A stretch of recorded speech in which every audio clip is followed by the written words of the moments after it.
Good afternoon, everyone. I'd like to welcome you all to the McGowan Theater located in the National Archives building in Washington, D.C. I'm Doug Swanson, Visitor Services Manager for the National Archives Museum, as well as the producer for the Noontime Lecture Series.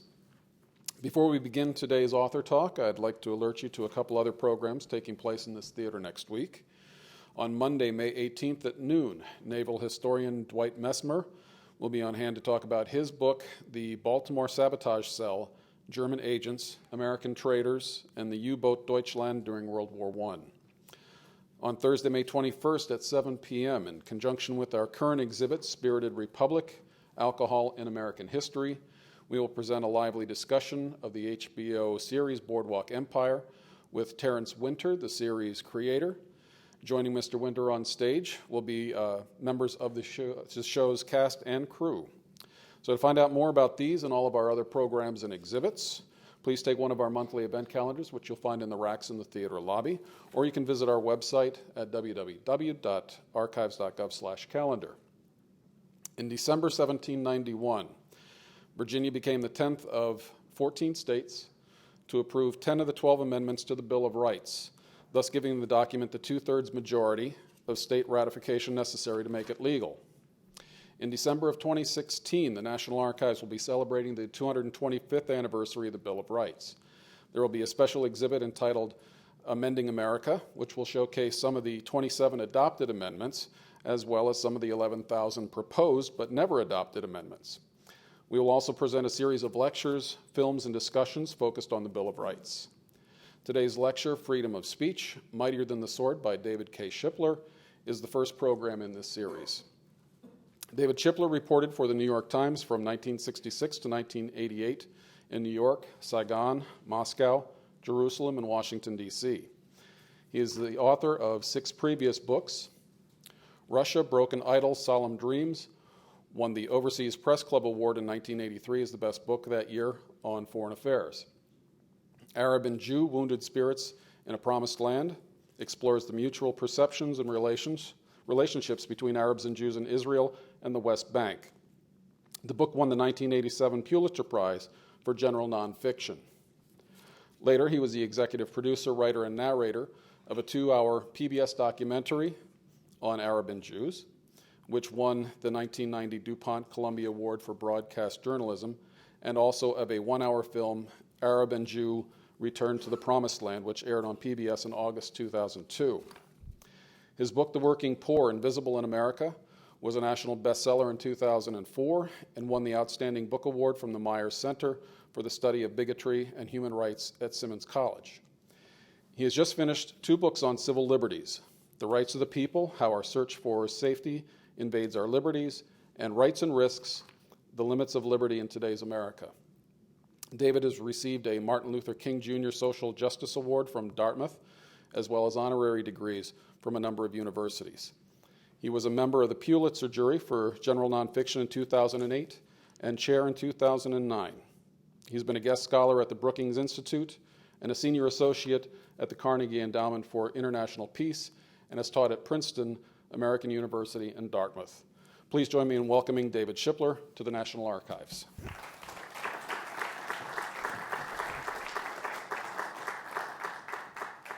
Thank you. Thanks for coming on such a beautiful day. Nice day to be outside. Freedom of speech implies the freedom to hear. Without willing listeners, brilliant thinkers cannot educate. Brave orators cannot mobilize. Daring leakers cannot reform. The unseen play, the unread book, the ignored appeal fall silently away. The unheard lament flutters and fails. So ideas do not have to be censored to die. Soviet dissidents, in my time in Moscow, used to say they were writing for the drawer, where manuscripts were forced to lie in darkness. But in today's flagrantly open America, unwelcome facts and opinions disappear in other ways. They are concealed in the confusing clatter of argument. They are hidden by a lack of funding. They are confined to enclaves of narrow interests. It may be that political debate in the United States has never been as boisterous, irreverent, and downright nasty as in the early 21st century. Yet speakers and audiences are not all listening seriously to one another. They assemble in a public square that is honeycombed with comfort zones where citizens cluster around the viewpoints that suit them, separated by soundproof barriers of disagreement. Many Americans do not want to consider what is being said beyond their walls. And that's the way the book begins. The book is a survey of a landscape. It's a vast landscape of free speech in the United States. And on that landscape, you could reasonably put two overlays.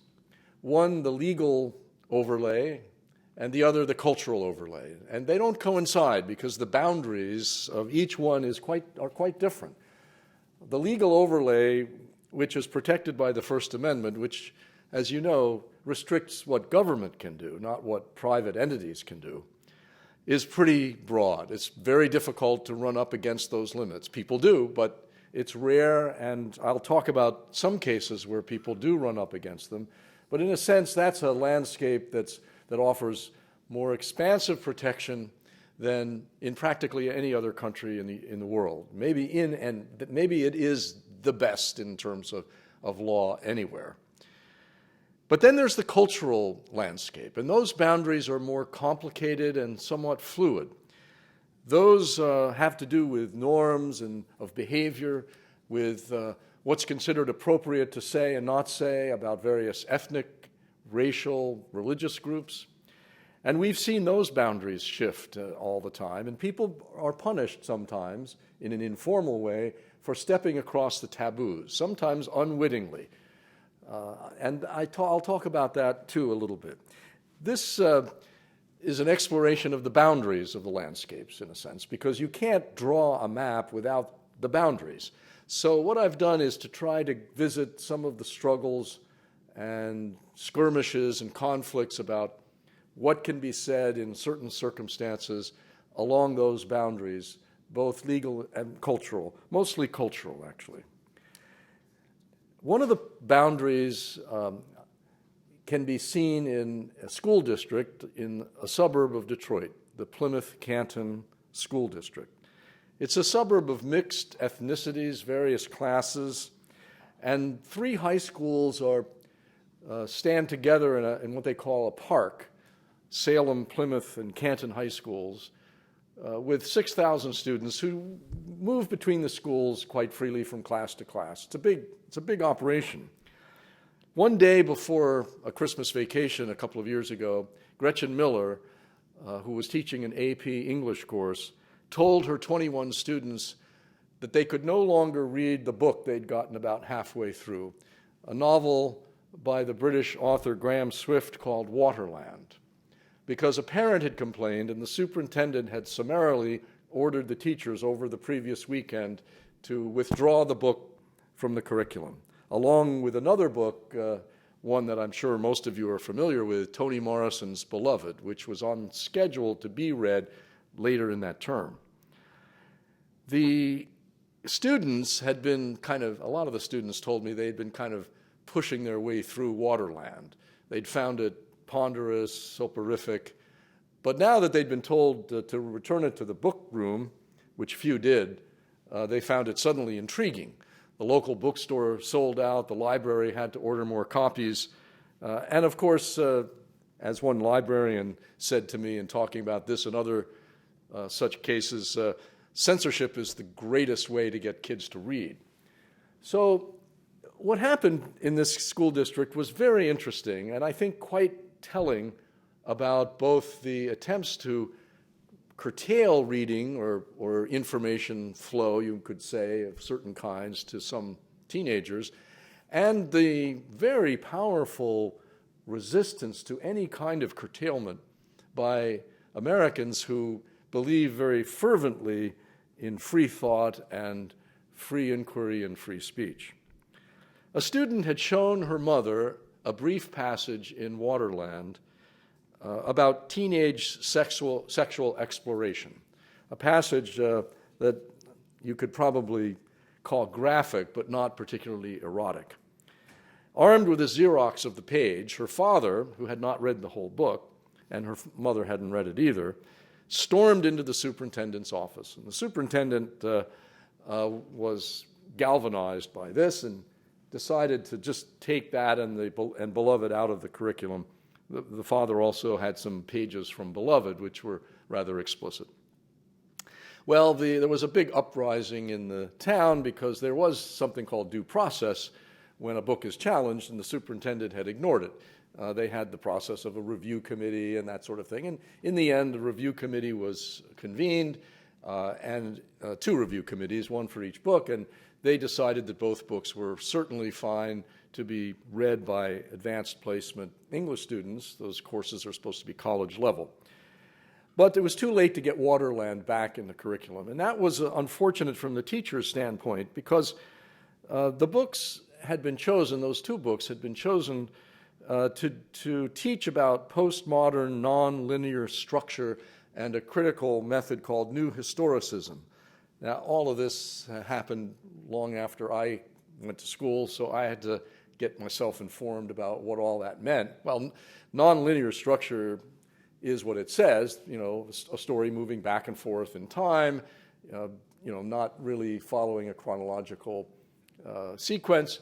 New Historicism is a little more obscure. It's a method of criticism, which one professor explained to me, is interested in power and authority and the ways in which works of art confirm dominant ideologies of their times, and searches for fissures or breaks in that prevailing dogma. So Waterland is considered, it's not well known in this country, this book, but it's considered an easier entrance into this whole structure than and method of criticism than Beloved, which is a hard book to read, especially for teenagers. So the teacher, Brian Reed, who created this curriculum in the high school, had decided some years earlier that Waterland was a good introduction. Now, this particular passage, this explicit passage in Waterland, had been complained about some years before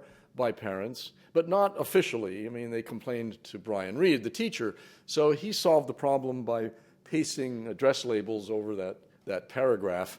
Of course, students are really good at holding the book up to the light and reading through them, so I don't know what good that did. But they had more copies ordered because they had increased enrollment, and so the address labels didn't get put on the new copies, and this particular girl who complained, or whose parents complained, had received a copy without one of those labels. This is it's an interesting phenomenon countrywide because there are not a lot of cases of book challenges that we know about. There are about 400 to 500 a year that the American Library Association becomes aware of. And in some cases, the parents win their argument. The books are removed either from school libraries or from the curriculum. In some cases, they lose. But in many cases, and maybe all cases, the controversies really divide the communities rather severely. The issues that parents are most concerned about, and I interviewed quite a few parents, politically conservative and I would say socially conservative parents in various parts of the country, are, first of all, sex, profanity, books, especially for middle schoolers, that contain characters who are gay or lesbian and portray them sympathetically, usually as teenagers who are marginalized and they may be coming out of the closet. And parents are very concerned about that because they feel somehow those portrayals will either authorize homosexual behavior, encourage it, and they really want what they call ex-gay books that show how homosexuals, gays and lesbians, transgender people can be cured, reformed, and become heterosexual again. So that whole genre is under fire in many parts of the country, and lots of schools and librarians avoid those books just because they don't want controversy, and that's what we don't see. We don't see the cases where they just don't order them in the first place or put them into curricula. Other themes, more minor themes, are defiance of authority. I think that's one reason, actually, that Catcher in the Rye is an often challenged book. Holden Caulfield, after all, is a character who defies his parents' authority. And there are lots of books like that now, where kids in the books, novels, are shown, fooling their parents, evading their restrictions, and so forth. Parents don't tend to like that, and they don't like schools giving an imprimatur on books of this kind. And then there's anti-religion, books that have irreverent statements or cast aspersions on religion. Christianity, for the most part, are also books that are not welcomed by many conservative parents, as you could understand. One interesting thing is that the violence does not seem to be a motivator for book challengers. It's rare to see a book that's challenged because of its violent themes. And it may be that we're just so surrounded by violence all the time from the internet and everything else. Of course, we are by sex too, and parents are trying to get a hold of the situation to protect their kids as long as they can from worldly issues. This is what parents told me. Can't we keep our children's innocence a little while longer? Well, in this school district out in the suburb of Detroit, the superintendent's summary judgment about the two books, and then the controversy afterward, divided the community along not just the political lines, liberals and conservatives, but also along the lines, I think, of between people who appreciated literatures, metaphors, and allegories as windows into the human condition, and those who didn't read for that purpose. It also divided the society, that community, between people who had confidence in the public school system, who embraced what the teachers were doing, and parents who were deeply alienated from the public school system and had very powerful suspicions of the system itself doing what they felt was their job, that is, parenting. It's always a question, all of us who have been parents, we've all gone through this, of when do you let go? When do you see your children go off on their own course? You do entrust your children to teachers and the school system, but there is a very powerful anti-public school sentiment among the Tea Party activists, for example, and other people on the right who want to form charter schools or send their kids to private schools to avoid what they feel is an alien environment. So you had many parents rallying to the side of the teachers in this particular dispute. They turned out to school board meetings. They spoke rather eloquently alongside the parents who objected to the books. And one parent actually went into the school board meeting and started reading a passage from Beloved, and the chair of the board gavelled her down and said, "Please don't read that, respect us," which of course created a laughter in the hall, since it was okay for the kids to read these passages in school apparently, but not for her to read them in a board meeting.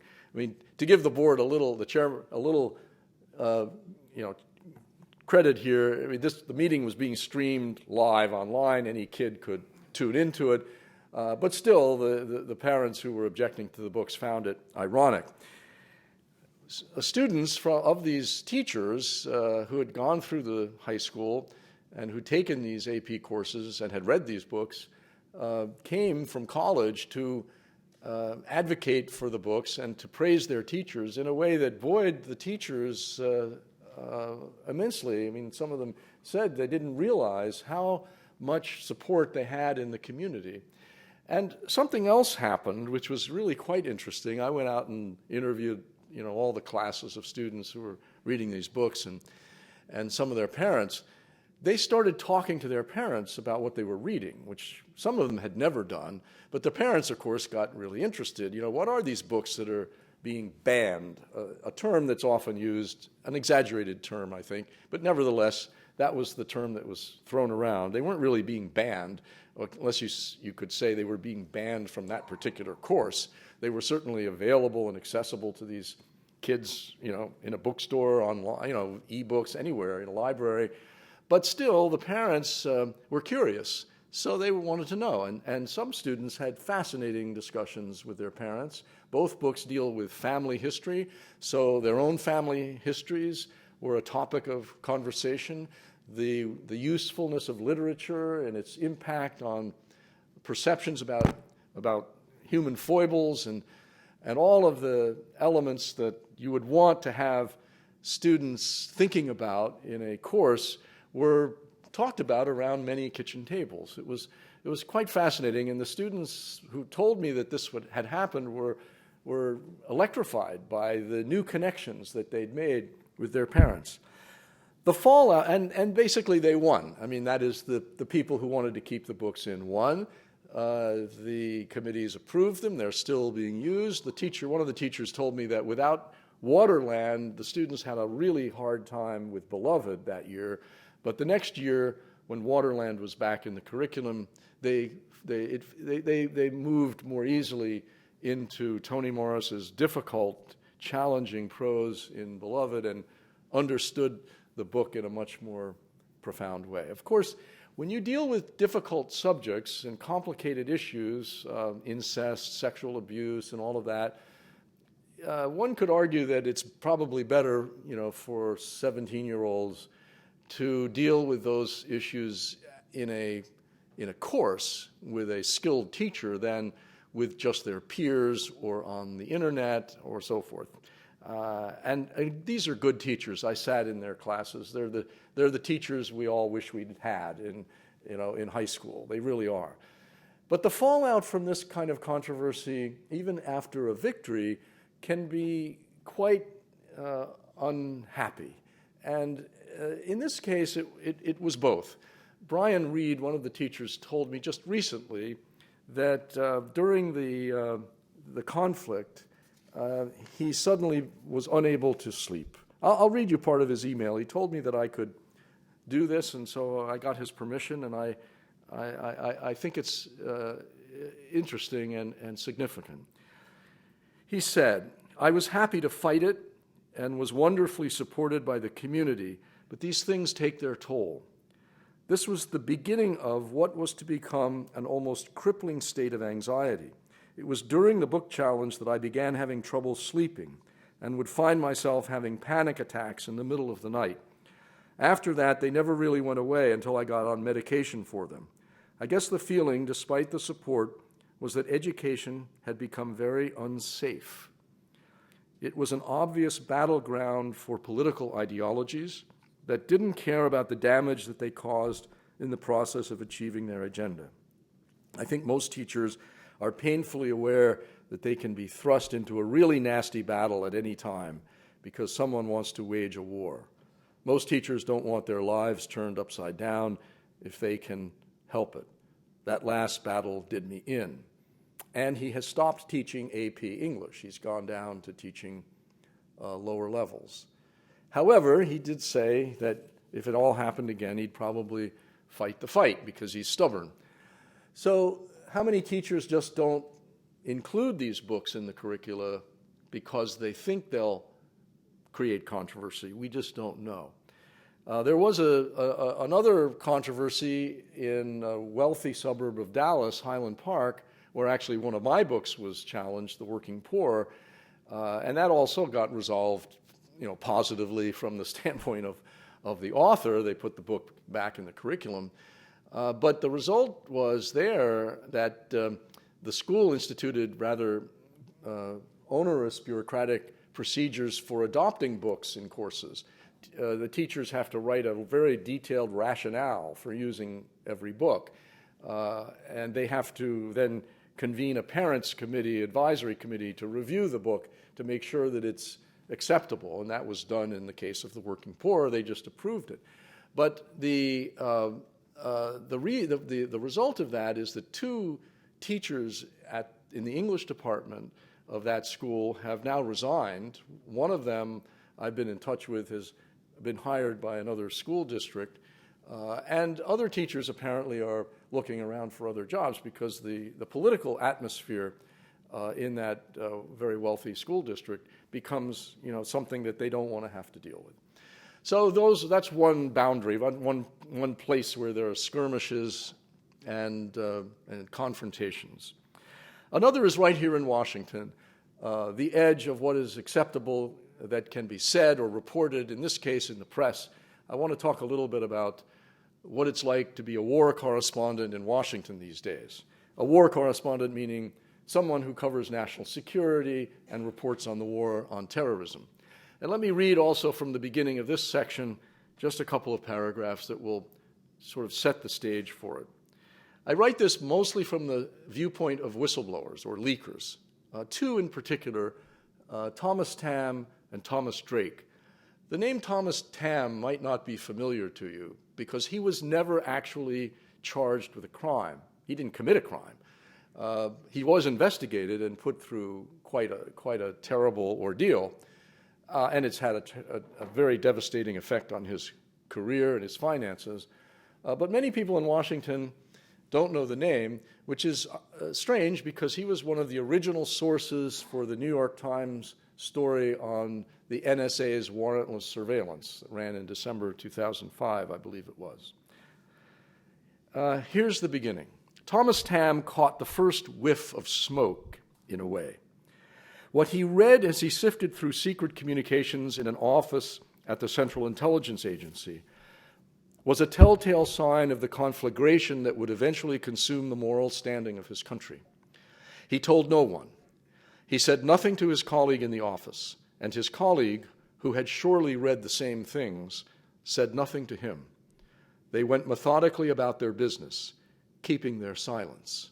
Their business, by the way, they were both Justice Department lawyers in the CIA to look at whether there was any exculpatory evidence about Zacarias Moussaoui, who was being tried, and they were reading cables that revealed the practice of extraordinary rendition, that euphemism that meant transferring prisoners to countries that tortured them. Now, Thomas Tamm never said a word about extraordinary rendition to anyone, including the press. He became a whistleblower, if we want to use that term, on another issue, and that was the NSA surveillance issue. Whistleblower is an imperfect simile. The insider who exposes wrongdoing is not exactly like the referee who whistles down a foul. It takes more than a split second to decide to risk speaking out. Only gradually, if at all, does the heat of indignation burn through the instinct for self-preservation. Only by increments does the yearning for integrity lead a man like Tamm step by step into the lonely reaches of his conscience. Now, Tamm went to a member of Congress when he began to realize that the NSA was doing surveillance without the FISA warrants, Foreign Intelligence Surveillance Act warrants that are required.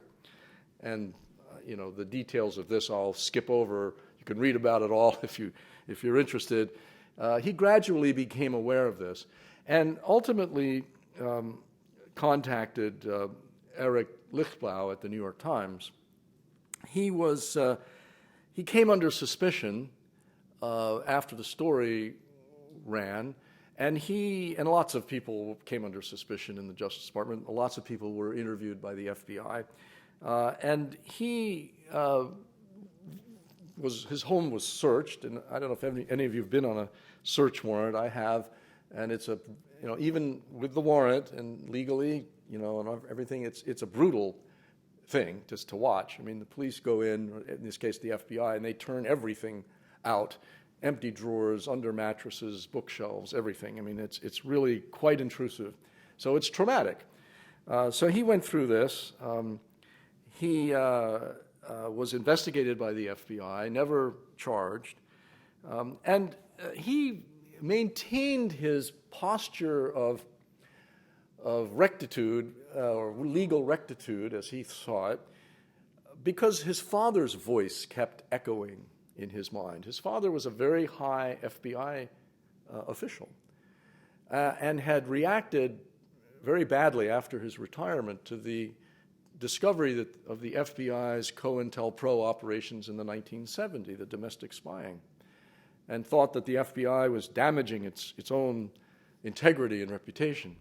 So for Tam, his father's rectitude, as he saw it, was his guiding principle.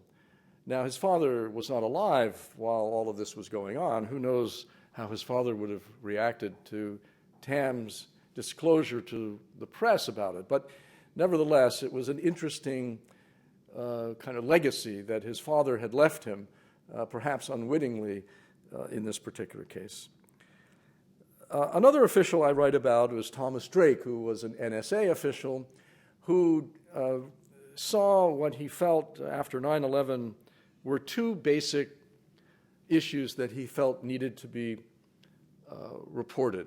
One was what he called waste, fraud, and abuse, in the familiar phrase, namely a very expensive computer program that was contracted for with an outside contractor that never worked. And it was just a mess.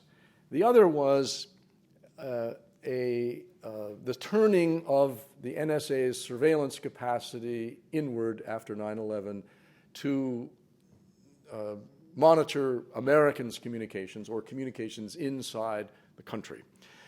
Those two issues he felt strongly were in need of rectification. And so he went first to his own superiors, which, the chain of command, and he was given the brush off and even told, don't ask questions about this.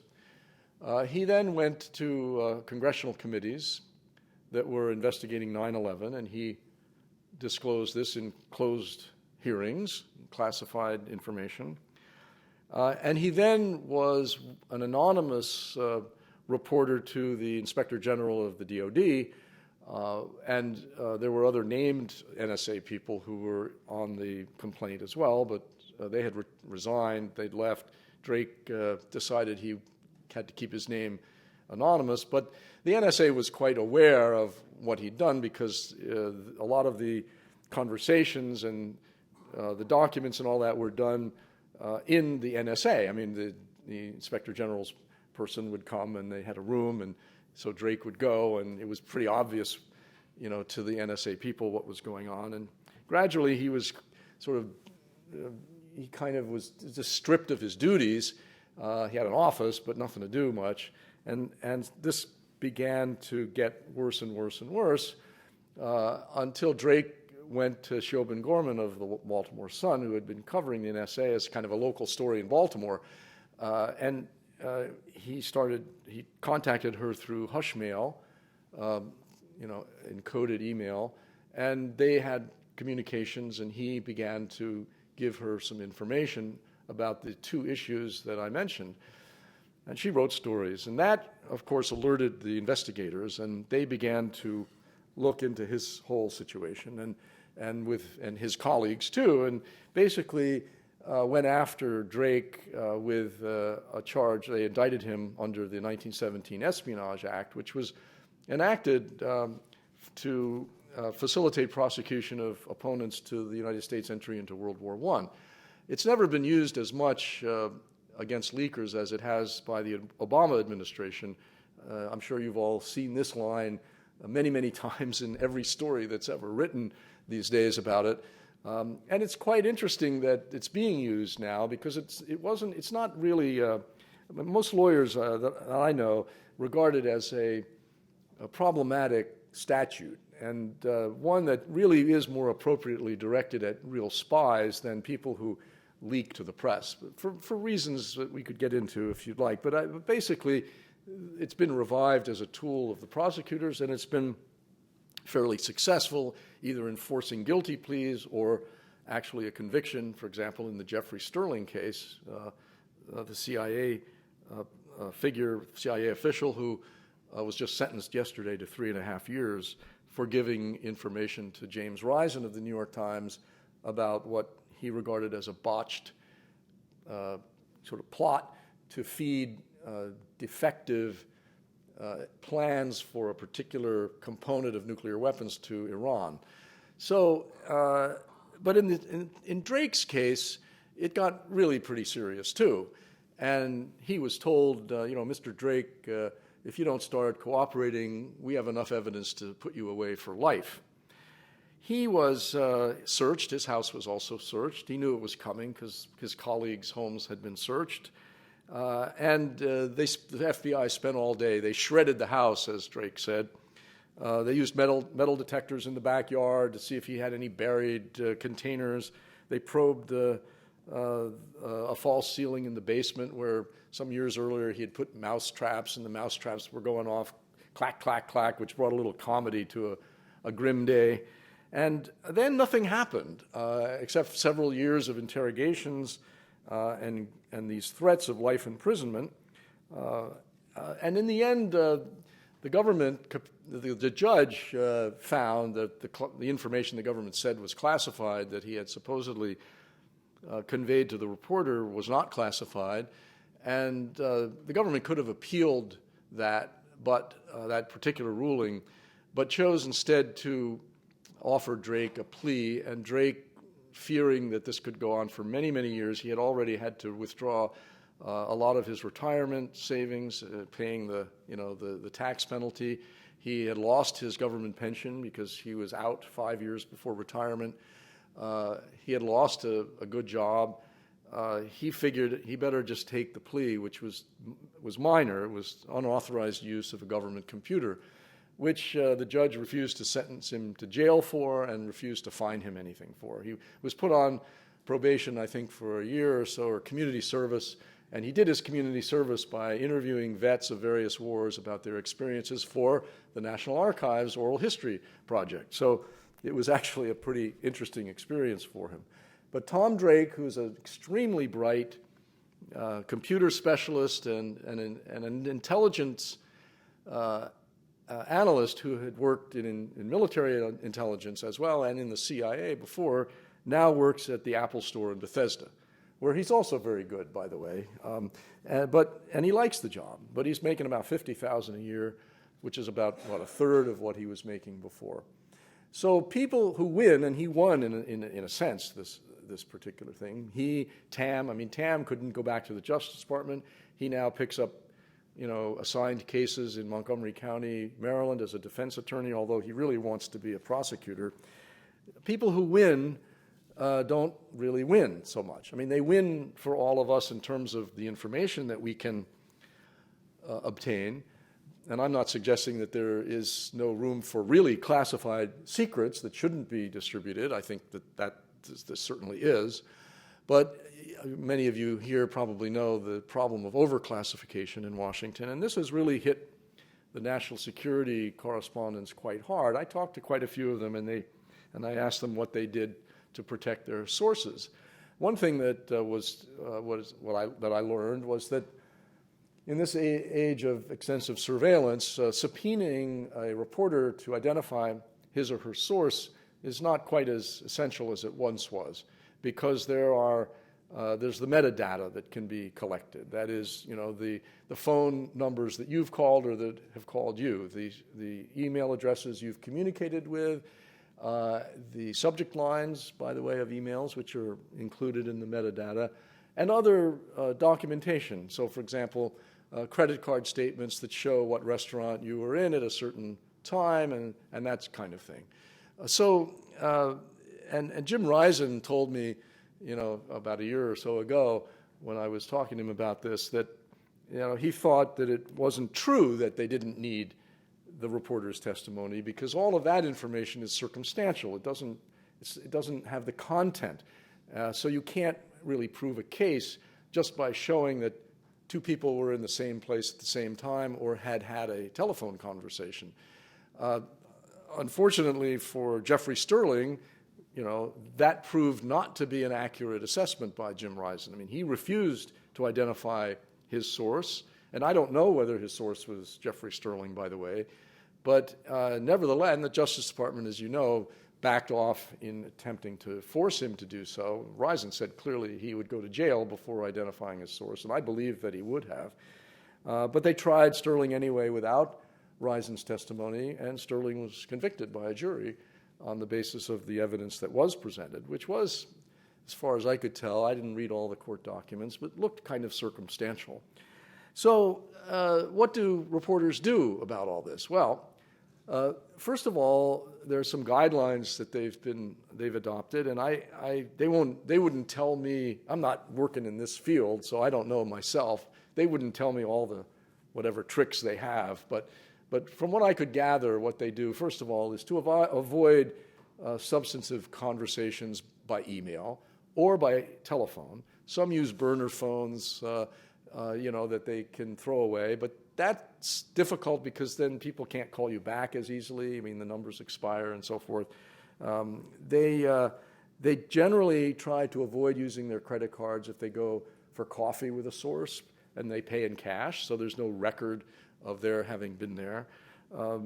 They may use encrypted email.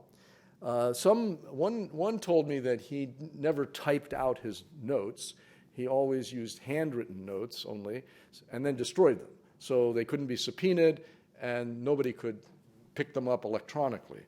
It was kind of a painstaking process, but nevertheless, that was his way of at least having some kind of barrier between him and the source. Some people meet in noisy places to make sure that any audio eavesdropping is difficult. I don't know the technology, so I'm not sure that's really effective, but that's what they do. And what's happening, a couple of reporters told me, is that they're getting tips now that are coming by snail mail rather than by phone or email. So they'll get an anonymous letter about something, with a line, "Hope you can look into this." Well, it's almost impossible to follow up in such a situation. So there's probably a lot that's going on that's of interest to the American public and perhaps even important to the American public that is not being reported in the press, much to the delight, I'm sure, of many officials, but nevertheless, I have a feeling that we're the poorer for it. Some officials who are authorized to talk to the press, by the way, spokespeople, are also quite intimidated by all of these prosecutions and are very concerned they might inadvertently disclose classified information. And so they often will say very much less than they used to, according to reporters. You can't really get them to open up and give context to news events that are taking place. That probably is not to the advantage of an administration. But in the end, a couple of reporters told me they didn't feel that their access was cut off that much. They didn't feel that it was as chilling, all these prosecutions were as chilling as some people believed. James Bamford, who has written two or three books on the NSA and really knows the NSA well, said it was more like ripples than waves. He said he still felt that he could get information. Seymour Hersh, just yesterday or the day before, came out with a long piece in the London Review of Books about reporting using a lot of anonymous sources, both Pakistani and American, that the Pakistani ISI had actually, in effect, imprisoned bin Laden and had been guarding him and cooperated with the United States in the attack and the execution. And Sy has a lot of detail in the piece. He's a very good reporter. He's very careful.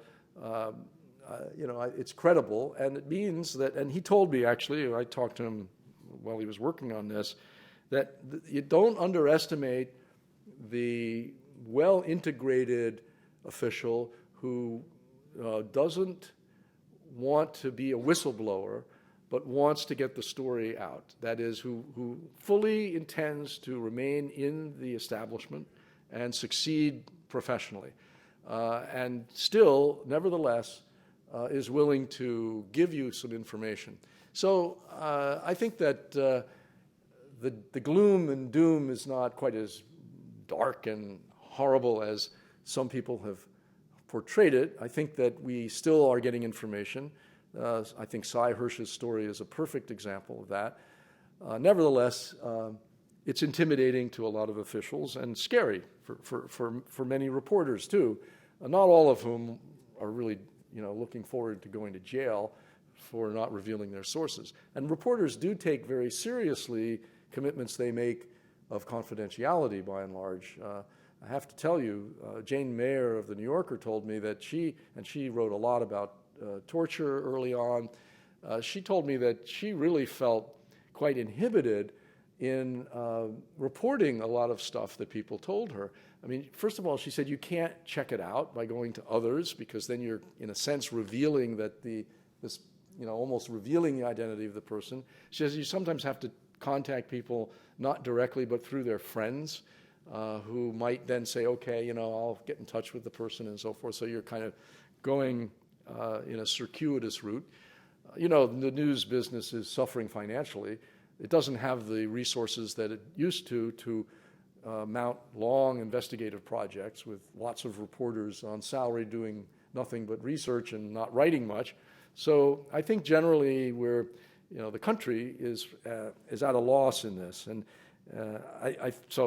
and by the way, the proposal that's been put in before Congress for a shield law, a federal shield law to protect sources, Jim Risen believes is inadequate because it makes an exception of national security issues.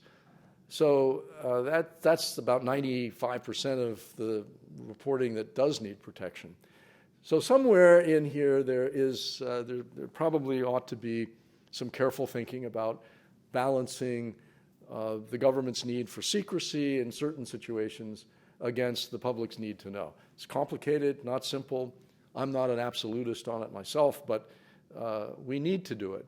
And when you see people who do what they've done, I think, out of a loyalty to the country and a sense that they are actually helping touch the American values that they see violated, then, and you see them suffer the way Thomas Tamm, Thomas Drake have, and others who've actually gone to jail, you have to ask yourself whether that's just.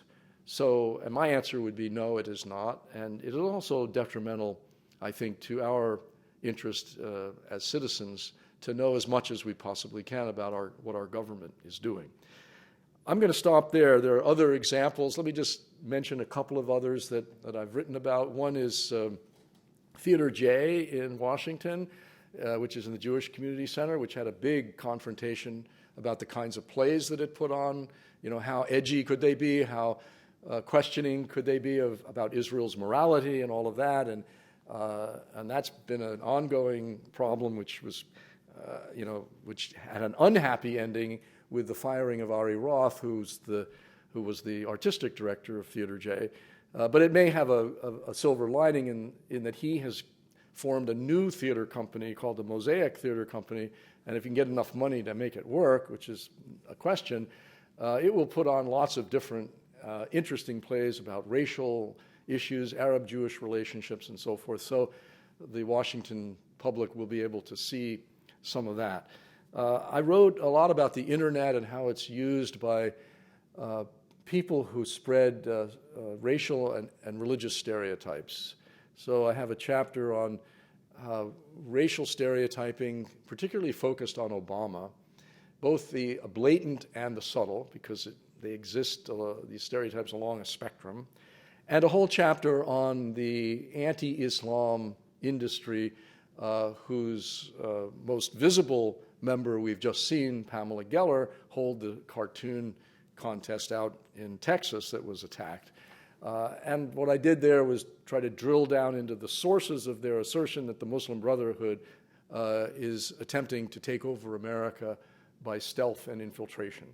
Those sources, you can find online. You can look at them. I interviewed quite a few people. I went to a couple of training sessions by one of the activists in this movement, a former FBI agent named John Guandolo. And so I tried to analyze, how they were using the internet, how they used sources, and how they put them together for this constituency they play to, who are, exist in the enclave of listening that I mentioned at the beginning. I don't think there's a big problem with freedom of speech in this country. I think the problem we have is with listening. We don't listen very well across the lines of disagreement. Thank you.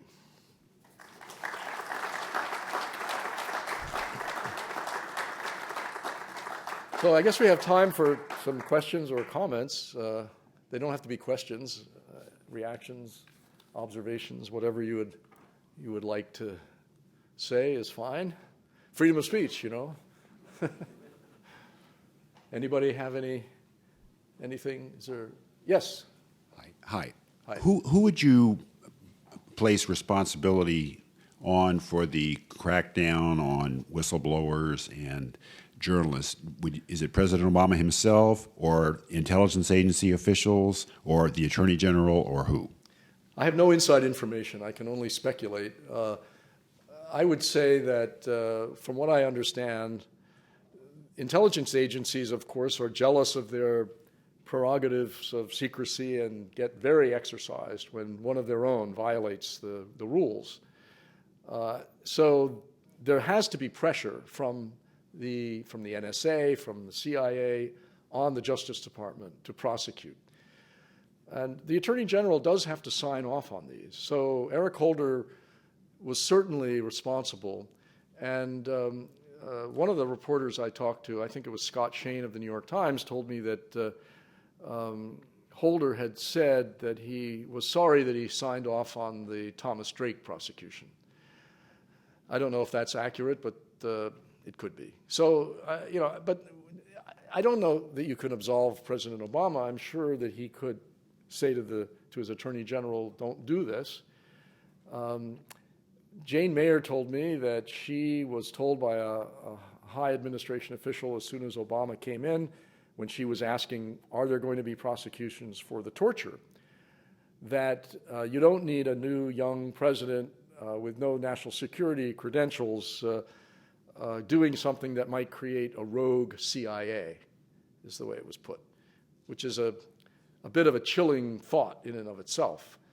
I have no idea whether that official was representing a true apprehension in the White House, or whether there was any actual risk of the CIA going rogue in some fashion. But it seems that Obama takes very seriously leaks of secrets and is extremely, I mean, from what I understand of people who've talked to him about this, press people mostly, he gets quite exercised himself about it. So it's not, it doesn't sound as if he is just above it all. But that's about as much as I can say about it. I just really don't know more than that. Yes. I guess let me ramble a little. Let me back off from the idea. You have said that there is some stuff that's classified that you think should be classified. There's a line somewhere about that. As a lawyer, I was always told there's a Supreme Court case that says you can't yell fire in a crowded theater. I don't know what case it is. Falsely yell fire. Falsely? Yes. Oh, right, falsely, yeah. Yes. I knew Associate Justice Potter Stewart when he said about a very mild French film, I know what pornography is, and this is not it, or something to that effect. I had a professor at Harvard who was getting a PhD who later told me that if he had been black, he's not black, if he had been black and he read Beloved, he would have joined the Black Panthers. Is there anything that you could say about any of that? Well, that's a lot to consider. On the classified information, I think that, I worked as a Washington correspondent for a while, not covering national security issues, but covering the State Department, where virtually everything was classified. A friend of mine who was an ambassador to two countries, I checked this with him actually a few years ago, told me every cable that went was classified, at least confidential.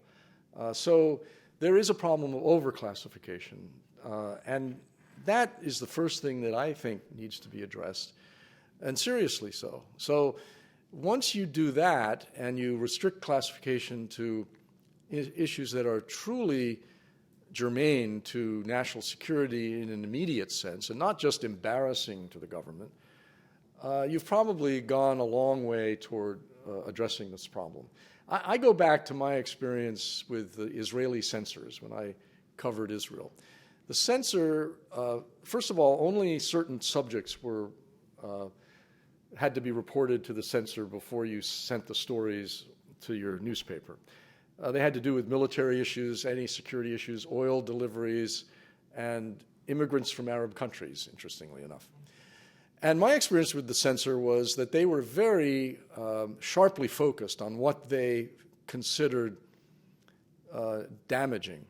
And I'll give you an example. And I think this is a good model for classification in the United States if it were adopted. I had an interview with the chief of military intelligence who was very forthcoming, I think, because he knew I would have to give my copy to the censor before it was sent, and told me a lot of things about Syrian activity in Lebanon. This was in the early 80s. He mentioned that the Syrians were flying a particular model of Soviet-built helicopter, and he gave the model number, and that this just violated an understanding with Israel about a no-fly area in Lebanon. So I wrote the story. It was a significant story at the time. And the censor called me and said, there's one thing we need to take out. Only one thing. It was the model number of the helicopter. I said, why? He said, because that will tell the Syrians what we know and possibly how we know it. It made absolutely no difference to the story whatsoever, whether that model number, I don't even remember what it was now, was in there or not. So I think that's the kind of thinking that needs to be adopted in Washington about classification.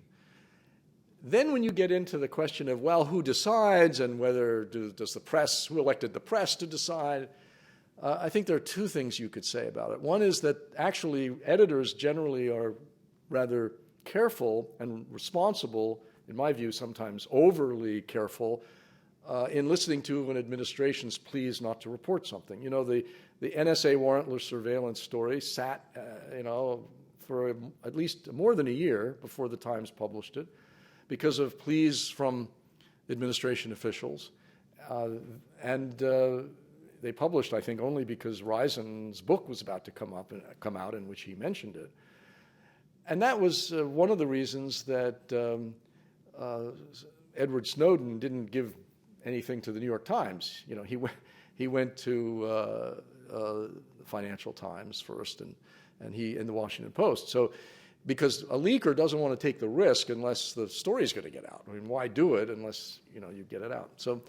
So that's one issue that actually mainstream news organizations do withhold information, and the other is that there's no First Amendment right to the confidentiality of your sources, according to Brandsburg versus Hayes. I mean, that was established. The Supreme Court has refused to take appeals. They refused to take Reisen's appeal. They refused to take Judy Miller's appeal. They're not ready to change this. But David Tatel of the D.C. Appellate Court sketched out in the Judy Miller case a very reasonable alternative, which is common law, which could be used to provide for a balancing test that a judge could use to decide whether the public interest and the interest of secrecy, whether one outweighs the other. And it's not comfortable for reporters to want to have judges make this decision, but it's better than nothing, which is what we have now in the law. But so far, the courts have not adopted that approach. I think that it could be, and it could be effective, especially if there were a statute that codified it. Most states, maybe all states, have shield laws that do create a certain balancing test. With certain provisions, you have to get you can't get the information any other way. I mean, the prosecutor can't get the information any other way. It's absolutely essential to the case and so forth. Now, I realize I'm mixing up confidential sources with classified information, but they do go together in Washington. Those are some thoughts about that. I think that we as a country need to really, take away a lot of the classification of a good deal of information that is out of public view now. Yep. Thank you, I realize you're talking about free speech, but this is about press. I don't know if this statement is true. I read it, that in 1983, 50 companies owned 90% of the media, and today 6 companies own 90% of the media. I was wondering if you had any thoughts about that and the impact it has on people's knowledge of, what's happening. I honestly don't know whether the numbers are correct, but it sounds right that there's been a tremendous amount of consolidation. And of course, it's of concern, particularly the decline of local media. When you look at the police shootings around the country, I think one thing you can see is the lack of good police reporting at the local level that might have exposed some of the problems earlier than they were. I mean, why wait until there's a catastrophe to know about some of the policing methods? David Simon, who wrote The Wire and used to be a Baltimore Sun reporter, several years ago did a piece in the Washington Post Outlook section that was quite telling. After a police shooting in which a policewoman, it was discovered, killed somebody, and the police department wouldn't release the name of the officer who did the shooting. And Simon thought this was really outrageous, and he went and investigated and found that the policewoman who had done the shooting had had another incident earlier. And his basic argument was, I don't see bloggers at the precincts, They sit at home, and I do a little blogging, so I guess I'm guilty of this too, but they sit at home, on their computers, and they don't go out into the field and actually cover the police very well. When I did my earlier books on civil liberties, I spent a lot of time with the DC police in the middle of the night, a couple of different units, a narcotics unit and a gun squad, and I learned a tremendous amount about the policing in the city, and also I spent a lot of time in court watching cases and with the federal public defender and so forth, and I found myself wondering, hey, where's the Washington Post here? Why is the Washington Post not covering this stuff? This is great. These are great stories. I mean, every day there was a great story that if I had been a police reporter for a daily newspaper, I would have been covering. But so you have a whole decline in the industry, I think, in the news gathering industry, and it's serious. We're in the middle of a technological change. So newspapers, magazines have to figure out how they can survive financially on the internet. The New York Times is working pretty hard at that. I think the Washington Post, now that it's owned by a very rich guy, will probably do fine. And I think it's basically a good paper, but it doesn't do local coverage at the real street level the way it could and should. So but then the other side of this issue, though, is the internet, where everybody can be a publisher and everybody can be a reporter, and you can have your website, and it can be designed in a slick way with lots of links that look as if you've done a lot of research. There are pluses and minuses to that. The pluses are, of course, that it's a democratization of speech. People can amplify their voices. The minuses are they can be irresponsible and inaccurate. So, you have to be careful when you go online not to be dazzled by the website. And college professors complain all the time about this. They need to teach their students how to research and carefully check out sources. For my part, I never rely on Wikipedia. I do use it to look at the footnotes and then go back if there are footnotes that are, that go back to an original source that is reliable. I'll use it for that. But I never take at face value anything on Wikipedia, because anyone can write it, and you just don't know if it's correct or not. So all of that puts us in a very turbulent time, I think, in terms of the flow of information. There's more information than ever. We have access to more than ever, but because it's time-consuming to get, and because the press has also become somewhat more partisan, or the press generally. The press is a smorgasbord. You can take anything you want from it. But when you have broadcast outlets such as Fox News and MSNBC, which are partisan, you really balkanize the public's sources of information. I remember that Antonin Scalia said in an interview with New York Magazine that he no longer read the Washington Post because it was just too lefty for him. He read the Washington Times and the Wall Street Journal. He didn't read, apparently, sources of news that he disagreed with. I think that's really odd for someone who is an intellectual, and Scalia is a smart man, not to expose himself to competing views with which he may disagree. For my part, when I'm in the car at the right time, I always try to listen to Rush Limbaugh. He makes me mad, but he entertains me because he's a master propagandist. He is a propagandist in the way that a Soviet professor once explained. Propaganda is a truth, a truth, a truth, and then a lie. And Limbaugh is brilliant at this, not necessarily in that order, and some of the truths are half-truths, but there's always a real fact in there, an indisputable fact, and it hooks the unwary listener. People who don't expose themselves to competing views are very susceptible to highly politicized sources of information. So those are some of the problems that I see. Anybody else? We're out of time anyway. Okay, well, thanks. Thanks for coming.